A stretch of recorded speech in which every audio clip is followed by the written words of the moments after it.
Hello friends, आज मैं लाई हूँ आपके लिए लेखिका सरोज वर्मा कमल की रचना जिसका शीर्षक है तपस्या एक सुहागन की।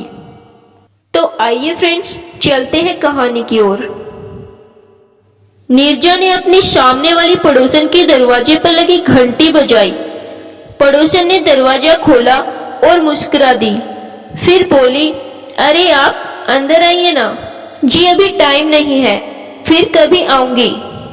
शुभांशी सो रही है। ये आपका लेटर हमारे घर पर आ गया था, इसलिए देने चली आई। नीरजा बोली, आपकी बेटी बहुत ही प्यारी है। मैंने आपकी गोद में उसे आते जाते देखा है। वैसे कितने महीने की है? पड़ोसन ने पूछा। जी 8 महीने की पूरी हो चुकी है। नीरजा बोली, बहुत बढ़िया। वैसे आपका नाम जान सकती हूँ? पुकारने में आसानी होगी। पड़ोसन ने पूछा। मैं नीरजा। आपका नाम? नीरजा ने पूछा। मैं सुलक्षणा। आप मुझे सुलक्षणा आंटी कहकर पुकार सकती हैं। पड़ोसन बोली, ठीक है तो मैं आपको आंटी कहूँगी और आप मेरा नाम लेकर ही पुकारेंगी। नीरजा बोली, ठीक है, जैसे मेरी बेटियां हैं वैसे ही तुम भी हो मेरे लिए। सुलक्षणा बोली, यहाँ अकेली पड़ जाती हूँ। आपसे मिलकर अब माँ की याद नहीं आएगी। नीरजा बोली, लगता है अभी ही इलाहाबाद में शिफ्ट किया है। सुलक्षणा ने पूछा। जी हाँ, तभी तो। नीरजा बोली। और फिर उस दिन की कुछ औपचारिक सी बातों के बाद दोनों में अच्छा मेल हो गया। फिर एक दिन नीरजा को आंवले का मुरब्बा बनाना था, क्योंकि उसके पति समीर को बहुत पसंद था। इसलिए उसने सोचा क्यों न सुलक्षणा आंटी से ही पूछकर बना लूं। और वो शुभांशी को लेकर सुलक्षणा के घर के दरवाजे पर आई। घंटी बजाई तो किसी बूढ़ी महिला ने दरवाजा खोला। नीरजा ने उस महिला से पूछा, सुलक्षणा आंटी कहाँ है? उनसे कुछ पूछना था। वो तो नहीं है, बाजार गई है, आती ही होगी। तुम अंदर आ जाओ, वो महिला बोली। नीरजा सकुचाते हुए भीतर आ गई। उस महिला ने सोफे की ओर इशारा करते हुए कहा, बैठो। तो नीरजा बैठ गई, लेकिन नीरजा को कुछ समझ नहीं आया कि ये महिला कौन है। उसने सोचा शायद कोई रिश्तेदार होगी जो इनके यहाँ कुछ दिनों के लिए आई है, क्योंकि सुलक्षणा आंटी ने तो कहा था कि उनकी 2 बेटियां हैं और दोनों की शादी हो चुकी है। उनके पति 2 साल पहले हार्ट अटैक से गुजर चुके हैं। नीरजा ये सब सोच रही थी कि इतने में सुलक्षणा बाजार से आ पहुंची। जब नीरजा को उसने अपने घर में बैठे देखा तो कहा, अरे तुम कब आई? जी थोड़ी देर पहले, नीरजा ने जवाब दिया। अच्छा, बहुत बढ़िया। फिर सुलक्षणा बोली, मैं अभी हाथ मुंह धोकर और कपड़े बदल कर आती हूँ। छोटे बच्चों के लिए ठीक नहीं रहता, बाहर से आई हूँ ना। नीरजा बोली, ठीक है आंटी। और थोड़ी देर में सुलक्षणा कपड़े बदलकर आ गई और उसने फौरन ही शुभांशी को गोद में उठा लिया और उससे खेलने लगी। तभी वो बूढ़ी महिला सुलक्षणा के पास आकर बोली, सुलक्षणा तेरे लिए चाय लाऊं या नींबू पानी? तो रहने दे, मैं कर लेती हूँ, तू थोड़ा आराम भी कर लिया कर। सुलक्षणा बोली। और फिर उस बूढ़ी महिला के जाने के बाद नीरजा ने सुलक्षणा से पूछा, क्या ये आपके रिश्तेदार है? नहीं, ये मेरी बचपन की सहेली गीतांजलि है।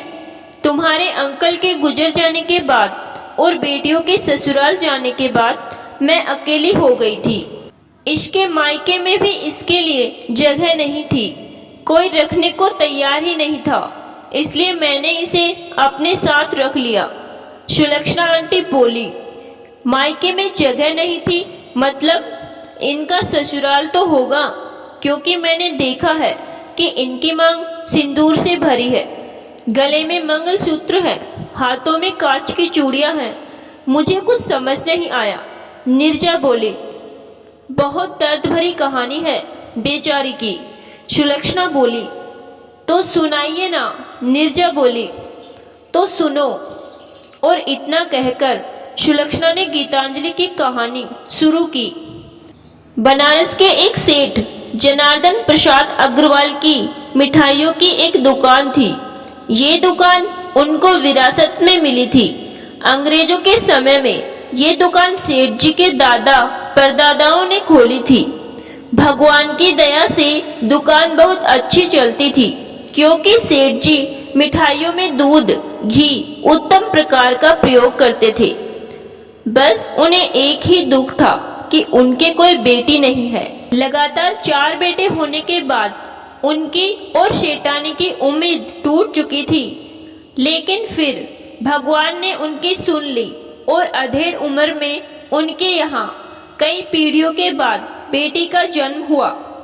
बड़े प्यार से उसका नाम गीतांजलि रखा गया। शेठ जी ने बेटी के पैदा होने का जश्न बड़ी धूमधाम से मनाया। बेटी धीरे धीरे बड़ी हो रही थी। जब वो 16 साल की हुई तो किसी रिश्तेदार के यहाँ शादी में गई थी। वहाँ उसे चंद्र प्रकाश मिला। चंद्र प्रकाश ने जैसे ही गीतांजलि को देखा तो उसे देखकर मोहित हो गया और मन ही मन पसंद करने लगा। वो गीतांजलि के इर्द गिर्द घूमता तो गीतांजलि को अच्छा ना लगता, लेकिन फिर धीरे धीरे गीतांजलि भी उसे पसंद करने लगी। दोनों के दिलों में प्यार का अंकुर फूट पड़ा। लेकिन इसी बीच शादी में आई हुई एक सेठानी ने अपने सबसे छोटे बेटे के लिए गीतांजलि को पसंद कर लिया और गीतांजलि के परिजनों के सामने शगुन के कंगन भी पहना दिए। गीतांजलि बेचारी कुछ ना बोल पाई और ये रिश्ता तय हो गया। गीतांजलि कमरे में जाकर अकेले में रोने लगी। तभी वो सेठानी उसके पास आकर बोली, क्यों रो रही हो? क्या तुम्हें रिश्ता पसंद नहीं है? मेरा बेटा बहुत अच्छा है, एक बार तुम उससे मिल तो लो। देखो, वो तुमसे मिलने आया है। और फिर सेठानी ने अपने बेटे को पुकारा, बेटा, बेटा चंद्र प्रकाश, आना तो जरा। चंद्र प्रकाश नाम सुनकर गीतांजलि चौंकी और जब वो भीतर आया तो वो सच में गीतांजलि का ही चंद्र प्रकाश था। गीतांजलि उसे देखकर फूली न समाई और शादी के लिए राजी हो गई। महीनों पहले से ही शादी की तैयारियां होने लगी। दोनों परिवारों की ओर से खूब धूमधाम मची, क्योंकि दोनों परिवारों में ये आखिरी शादी थी। धूमधाम से चंद्र प्रकाश की बारात गीतांजलि के द्वार पहुंची। बारातियों की खूब आवभगत हुई। सभी नेकचार निभाने के बाद गीतांजलि अपने पति के साथ अम्बेसडर कार में विदा हुई। सभी बाराती बस में पीछे पीछे जा रहे थे। गीतांजलि कार में अपने पति के साथ ससुराल तो पहुंच गई, लेकिन पीछे सड़क पर बस का एक्सीडेंट हो गया। बस ऊंचाई से नीचे जा गिरी और बस में आग लग गई। कोई भी न बचा। पूरा खानदान स्वाहा हो गया। केवल कोई बचा था तो चंद्र प्रकाश, जो कि अब उस खानदान का आखिरी वारिस था। बाकी वो बच्चे जो अभी अपनी माओ की गोद में थे। सुहाग के जोड़े में गीतांजलि यूं ही कोने में बैठकर सबका रोना धोना देखती रही। उसी रात उसे अपशगुनी कहकर उस घर की औरतों ने उसे मायके भेज दिया। मायके में जब तक माँ बाप जिंदा थे तो रहती आई, लेकिन अब भौजाइयों का राज था। उस पर उनकी बहुएं गीतांजलि को घर की नौकरानी बनाकर रखती थी। एक दिन मैं इससे मिलने गई तो इसका दुख मुझसे देखा ना गया और इसे मैं अपने साथ ले आई। इतना कहते हुए सुलक्षणा की आंख से 2 आंसू टपक गए। ओह, तो ये बात है। वैसे कहाँ शादी हुई थी गीतांजलि आंटी की? नीरजा ने पूछा। झांसी में, सुलक्षणा बोली। झांसी की तो मैं भी हूँ। झांसी में तो कहीं उनकी कपड़ों की दुकान तो नहीं थी? बहुत बड़ी दुकान है झांसी में। चंद्र प्रकाश अग्रवाल उस दुकान के मालिक थे। नीरजा बोली। मालिक थे मतलब? सुलक्षणा ने पूछा। वे हमारे पड़ोसी हैं। स्वर्गवासी भाइयों के परिवार और बच्चों की देखभाल में उन्होंने अपनी पूरी जिंदगी लगा दी। दूसरी शादी भी नहीं की और पत्नी को भी त्याग दिया। उन्हीं चंद्र प्रकाश अंकल की अब कोई कदर नहीं करता था। उन्हें दुकान पर बैठने ही नहीं दिया जाता था। नौकरों वाले कमरे में रहते थे वो, लेकिन अब वो बहुत बीमार हैं और अस्पताल में भर्ती हैं। कल ही मम्मी का फोन आया था। मम्मी को भाभी कहते हैं। हमारे परिवार से उनके बहुत अच्छे रिश्ते हैं। मम्मी से कह रहे थे कि किसी का दिल दुखाया था, उसकी सजा मिल रही है मुझे। काश आखिरी वक्त मैं उससे माफी मांग पाता, नीरजा बोली। और नीरजा की बातें गीतांजलि ने सुन ली थी। लगातार उसके आंसू बहे जा रहे थे। वो बोली कुछ नहीं और भीतर चली गई। तब सुलक्षणा बोली, आज ही जाना होगा झांसी। मैं और गीतांजलि आज ही जाते हैं। जी बिल्कुल, आप दोनों को जरूर जाना चाहिए, नीरजा बोली। और फिर कुछ देर बाद नीरजा अपने घर वापस आ गई और अपनी माँ को फोन करके सब बता दिया। और फिर गीतांजलि सुलक्षणा के साथ झांसी के अस्पताल पहुंची। चंद्रप्रकाश बिस्तर पर लेटा हुआ था। गीतांजलि ने फौरन चंद्रप्रकाश के पैर पकड़ लिए।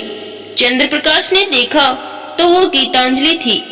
उसे देखकर बोला, मैं इस लायक नहीं हूँ, मेरे पैर मत छुओ। और फिर गीतांजलि चंद्रप्रकाश के सीने पर सिर रखकर फफक फफक कर रो पड़ी। चुप हो जा पगली, मेरे जैसे निर्दयी के लिए मत रो, मुझे माफ कर दे। और इतना कहकर चंद्रप्रकाश ने प्राण त्याग दिए। गीतांजलि ताउम्र सुहागन होकर भी सुहागन ना रही। बहुत ही कठिन तपस्या की थी उसने। तो दोस्तों, आज की कहानी अगर पसंद आई तो वीडियो को एक लाइक जरूर कीजिएगा और ऐसी ही कहानियाँ सुनने के लिए हमारे चैनल को सब्सक्राइब जरूर कीजिएगा। Thank you.